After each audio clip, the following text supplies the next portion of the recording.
శ్రీ మహాగణాధిపతయే నమః. ఈ యొక్క గణపతి వికాసం అనేటువంటిది ఇప్పటిది కాదు.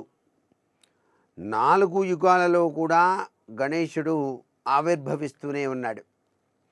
కృత, త్రేత, ద్వాపర, కలియుగాలలో ఒక మహత్కార్యాన్ని నిర్వహించడానికి ఆ స్వామివారు అవతరించాడు అని చెప్పేసి మనకు గణేశ పురాణం చక్కగా తెలియజేస్తూ ఉన్నది. కృతయుగంలో అదితి కశ్యపులకు మహోత్కటునిగా ఆయన జన్మించాడు. నరకాంతక, దేవాంతక, ధూమ్రాక్ష రాక్షసులను మట్టుబెట్టాడు.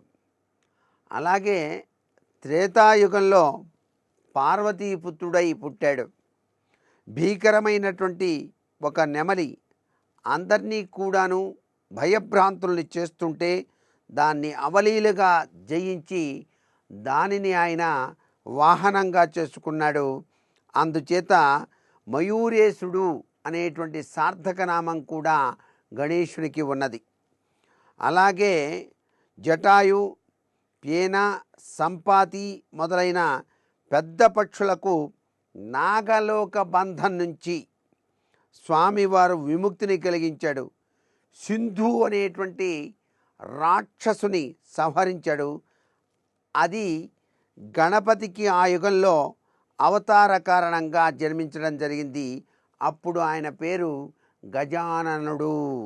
గజముఖుడైన ఆ పిల్లవాడిని చూసి రాజదంపతులు చింతించి వాణ్ణి వదిలివేశారని, ఆ బాలుణ్ణి పరాశరుడు చేరదీసి పెంచి పెద్ద చేశాడని, గజాసురుడు లోకకంటకుడైన సింధూర అనేటువంటి రాక్షసుని జయించి జనరక్షణ చేశాడని, ఆ తర్వాత రాజదంపతులకు గణేశ గీత బోధించి సద్గతి కలిగించాడని చెప్పేసి కూడా మనకు గణేశ పురాణం తెలియజేస్తూ ఉన్నది.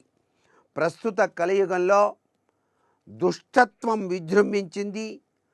దీన్ని రూపుమాపటానికి ధర్మం, సత్యం పునఃప్రతిష్ఠించడానికి గణపతి తప్పనిసరిగా ధూమ్రాక్షుడుగా అవతరించి తీరతాడు అని చెప్పేసి మనకు గణేశ పురాణం తెలియచేస్తుంది.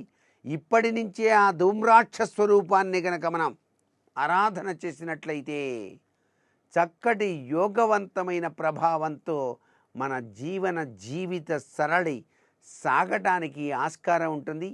కలిపురుషుని యొక్క విచిత్ర వ్యవస్థ నుంచి బయల్పడటానికి కూడా ఆస్కారం ఉంటుంది. కాబట్టి ఆ రాబోయే అవతార స్వరూపం ధూమ్రాక్ష అవతారంగా మనం గ్రహిస్తూ స్వామికి వందనం, అభివందనం చెప్పుకుందామా? మరి సర్వే జనా సుఖినో భవంతు.